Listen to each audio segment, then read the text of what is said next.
یو 3 میاشتې وړاندنۍ خبره ده، یو مریض راغلی نو هغه ته ما دوايانې لیکلې وې. نو یو میاشت بعد رالو نو چې ما یې هر څه چک کړ نو ډاکټر صاحب ښه شوی نه یم او ډېر زیات تکلیف دی راته، پرهیز هم کوم، دوايانې هم ټایم په ټایم خورم، خو پته نه لګي چې څه چل دی، ښه کېږم نه. ما سره هم ډېر تشویش و، ما چې یاره څنګه چل دی چې یو سړی پرهیز هم کوي، دوايانې هم خوري، بیا هم نه ښه کېږي. بهرحال مونږ د هغه HbA1c کړې وه، میاشت پکې تېره شوه، بله میاشت شروع شوه. مونږ د هغه ظاهره خبره ده چې کوم د روټین ټسټونه دي هغه خو مونږ کول، خو HbA1c چونکې 3 میاشتې بعد کېږي. اوس میاشت بله هم تېره شوه، 2 میاشتې بعد سړی رالو، همغه شکایت کوي چې ډاکټر صاحب ښه کېږم نه، تکلیفونه مې زیاتېږي ورځ تر ورځه. حتی چې 3 میاشتې بعد نن رالو، نو چې نن رالو نو همدغه شکایت یې کولو چې ډاکټر صاحب ښه شوی نه یم. ما چې HbA1c وکتو، HbA1c هم زیاته وه، مخکې زما په خیال چې 10.5 وه او نن چې کوم دی نو 12 ته رسېدلې وه، نو ډېره زیاته وه. زه هم لږ یو ګوټی خفه شوم چې یار دا څنګه چل دی. نو ما داسې کېنولو، ما ورته کاکا مطلب پرهیز چې کوم ما درته ښولی دی هغې کې څنګه چل دی؟ وایي چې ډاکټر صاحب تا راته څه ویلي دي هغه مې بالکل هماغه رنګې منلي دي، هماغه رنګ مې پې کار کړی دی او بالکل مې څه له خوله نه ده وړې، پرهیز مې کړی دی، دوايانې مې ټایم په ټایم اخیستې دي. کور کې چې کوم خلک ورسره کوم بچي راغلي وو هغه یې مې وویل چې یاره کور کې هم دی بالکل لکه پرهیز هم ښه صحیح طریقې سره کوي، نه یې وریجې خوړلي نه څه نه څه. ما ترې نه تپوس وکړم یاره ما تا ته وایي چې چیني به بندې، وی ډاکټر صاحب چې چینو له مې خوله نه ده وړې چې په کومه ورځ راته تا ویلي دي 3 میاشتې وړاندنۍ خبره ده،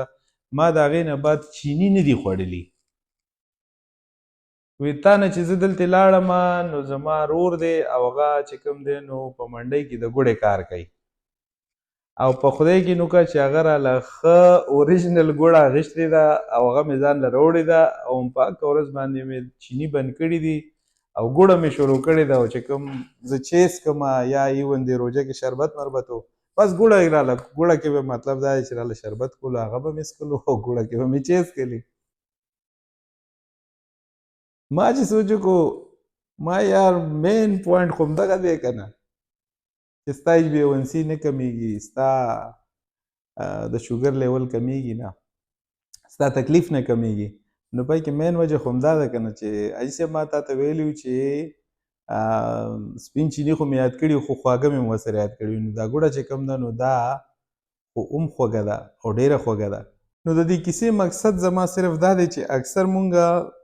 د شوګر په مریضانو باندې پرهیزونه شروع کړو، ورته دا مه خوره دا مه خوره دا مه خوره، خو داسې یو خبره چې هغه ظاهره خبره ده د ډاکټر په ذهن کې نه راغلي او هغه مونږ هغه وخت سره مریض ته ونکو او مریض چې کور ته لاړ شي نو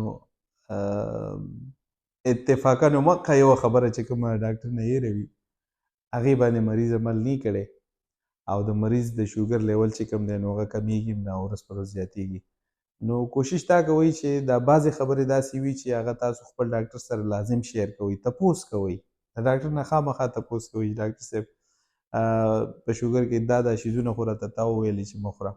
خو آیا دا پلانکې شی زه خوړی شم که نه شم خوړی. بیا خاص کر خواږه چې کوم دی نو دا هر قسمه خواږه چې دي هغه بندول پکار دي تر څو پورې چې ستا د شوګر لیول نارمل رینج ته نه راغلی، تر څو پورې چې ستا د شوګر مکمل. زه بار بار تاسو دا خبره کوم چې شوګر یو ښه کېدونکی مرض دی، یو جوړېدونکی مرض دی. ګورئ په سوشل میډیا باندې دا موبایل چې کوم مونږ یوز کوو تاسو لږ غوندې یو بوټی په دې کې ریسرچ وکئ، په دې کې سرچ وکئ چې شوګر ښه کېږي که نه، تاسو ګوګل ته لاړ شئ، تاسو یوټیوب ته لاړ شئ، وګورئ بلا ریسرچ په دې باندې پرتې دي، بلا خلک په دې ریسرچ باندې نن سبا لګیا دي چې آیا د شوګر چې کوم مریضان دي یا شوګر چې کوم دی دا ښه کېږي که نه ښه کېږي. نو تر اوسه پورې څومره هم ریزلټ چې راغلي دي هغه دا دي چې شوګر یو ښه کېدونکی مرض دی. ګورئ د دنیا د صحت عالمي تنظیم چې کوم دی ورلډ هیلث ارګنایزیشن دغه سره زه تاسو ته اکثر وایم IDF چې کوم دی انټرنیشنل ډایبیټیز فیډریشن د امریکا دغه سره په UK کې ډایبیټیز UK دی،